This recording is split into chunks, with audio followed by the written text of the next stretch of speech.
안녕하십니까. 이어서 경남 뉴스입니다. 금요일인 오늘 경남은 대체로 맑은 가운데 낮 기온이 오르면서 포근한 날씨를 보이겠습니다. 아침 최저 기온은 0도를 기록했고 한낮에는 최고 23도까지 오르겠습니다. 양산과 밀양, 창녕에 건조주의보가 발효 중인 가운데 당분간 대기가 건조하겠으니 산불 등 각종 화재 예방에 각별한 주의가 필요합니다. 남해 동부 안쪽 먼바다에는 풍랑주의보가 내려진 가운데 최고 3m의 높은 파도가 일겠습니다.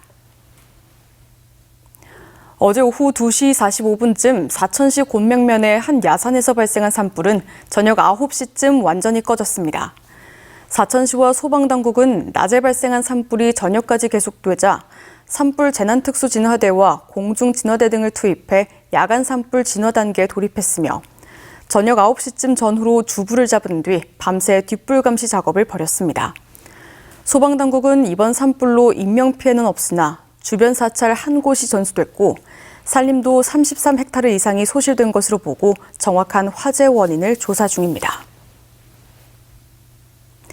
사천과 진주에 조성되고 있는 항공국가산단의 완공이 코앞으로 다가왔습니다. 하지만 분양률이 저조해 지자체의 고민이 깊어지고 있는데요. 기업체는 높은 분양가 등을 이유로 입주를 망설이고 있습니다. 보도에 박민상 기자입니다. 오는 6월 준공을 앞두고 막바지 공사가 한창인 항공국가산단 사천지구입니다. 산업용지 54만 천여 제곱미터 가운데 분양이 완료된 것은 8,299제곱미터. 유치가 확정된 기업체는 단 한 곳으로 분양률은 겨우 5%에 불과합니다. 항공국가산단 진주지구도 사정은 비슷합니다. 3개 기업체를 유치해 산업용지 분양률은 8%에 그치고 있습니다.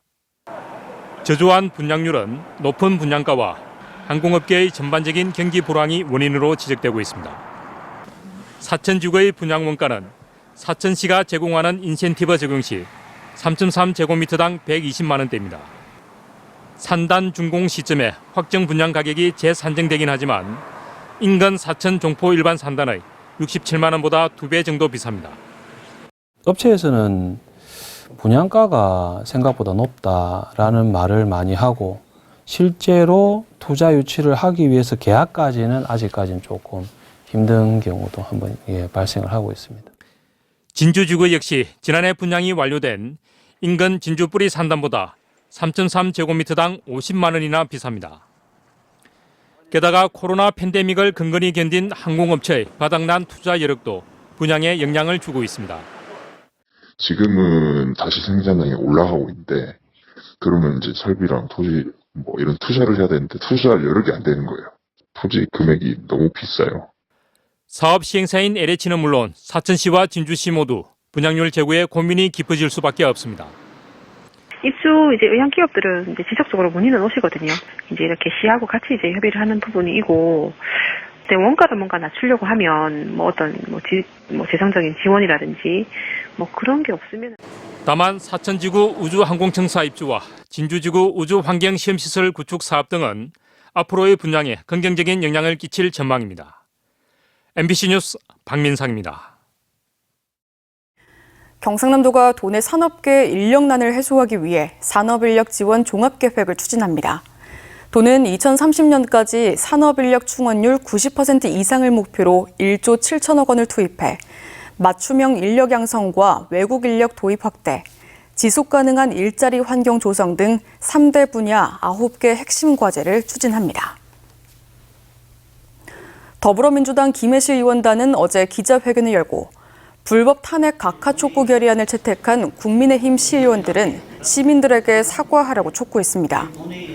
이들은 국힘 시의원만 찬성 표결한 결의안은 김해시 의원 전체의 결의안이 될 수 없다며 민의를 왜곡하는 결의안을 채택한 국힘 시의원들은 반성하고 사과하라고 주장했습니다. 진주의 한 중학교에서 도시락을 먹은 학생들이 집단 식중독 의심 증상을 보여 보건당국이 원인 파악에 나섰습니다. 진주의 한 중학교는 학교 급식실 리모델링 공사로 외부 업체에서 도시락을 납품받아 왔는데 지난 18일 도시락을 먹은 학생 30명이 복통과 설사 등 식중독 의심 증세를 보여 학교 당국이 진주시 보건소에 신고했습니다. 진주시 보건소는 음식 시료 등을 수거해 보건환경연구원에 검사를 의뢰했고 도시락 업체 등을 상대로 역학조사를 벌이고 있습니다. 하만 복합 345kV 송전탑 반대 주민 대책위와 경남 환경단체들은 어제 기자회견을 열고 하만 LNG 복합발전소 건설과 송전탑 건설 계획을 전면 철회하라고 촉구했습니다. 이들은 화석 연료를 사용하는 LNG 발전은 대기를 오염시키고 송전선로에서 나오는 전자파 피해도 우려된다며 특히 하만 복합 송전선로 입지 선정 과정에 주민이 참여하는 입지선정위원회를 재구성하라고 요구했습니다.